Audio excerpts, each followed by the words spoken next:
Well, one definition of this is the worldwide movement toward economic, financial, and communicative integration. And one of the biggest changes during the globalization process lies on cultural changes. Why? Because it is related to the development of our attitude and our cultural values serves as the founding principles of our life. They shape our thinking, they shape our behavior, and they shape our personalities. We surely have benefited a lot from the globalization process. We have the chances to meet new people from different cultures than our own.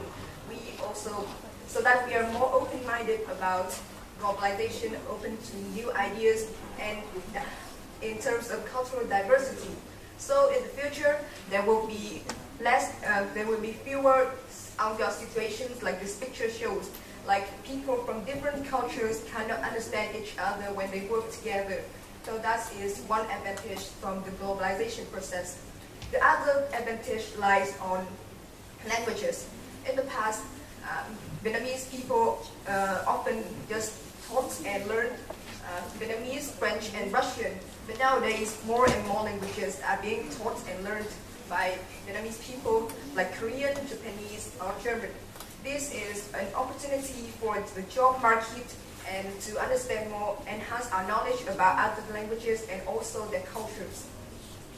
Also, one of the advantages of globalization process is we can enjoy the products from other countries like TV shows or movies or even music from all over the world.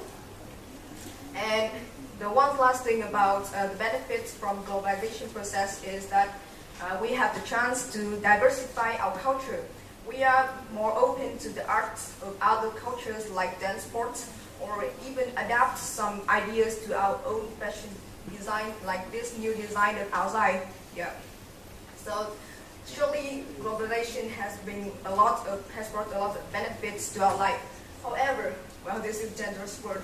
However, the globalization process has brought some changes that we have to consider if they are good or bad. For example, in terms of languages, knowing another language is good, but when we overuse it, it will be a big problem.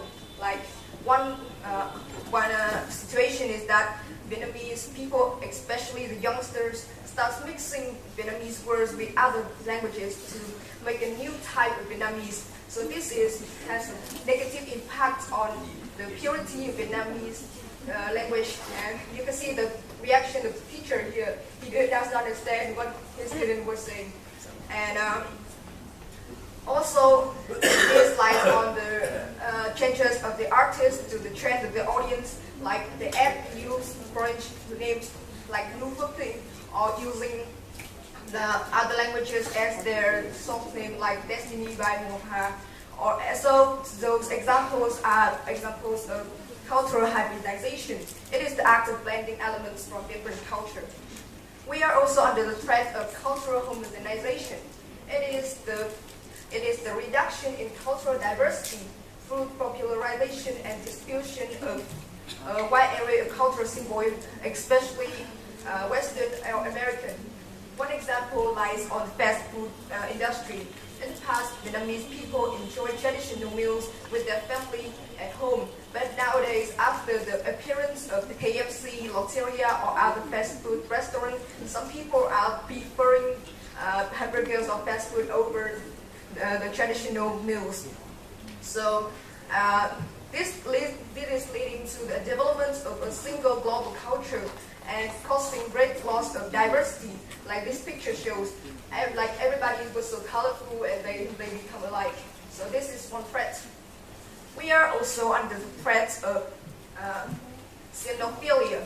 It is a term which describes the extreme thoughts of people towards, like, as long as the products are from other countries, they are better than Vietnamese products. Whether the thought is true or not, it depends on the situation.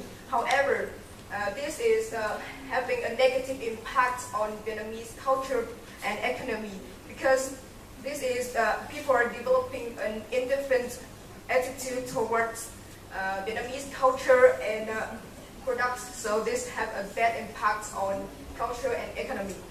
So now we have seen the two sides of globalization process towards Vietnamese culture.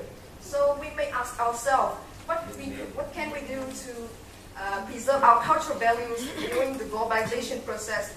Well, part of the answer lies on the government, because they are the ones who makes the decision, the important decision and the changes.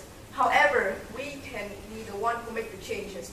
Like, for example, in terms of languages, we need to know when, where, and how to use languages, foreign languages. Like, when a term cannot be fully developed in Vietnamese, we can use our original terms from other languages. Or we can have a deeper look at traditional values. Like this picture I got here, this is a Đông Hồ folk painting. It's very interesting to understand. Also, we can attend festivals to understand more about our culture and traditional values. And it is one way to support the economy too. So what I want to deliver in this presentation is globalization is good when we know how to make the best out of it. We are open to the changes. We are open to the new ideas that globalization has brought us. But also at the same time, we have to preserve our cultural values. And I hope that after my presentation, you will have an overview on both sides of globalization effects on Vietnamese culture. And each of us here will have an answer for ourselves on what to do with the problem here. And thank you so much for listening.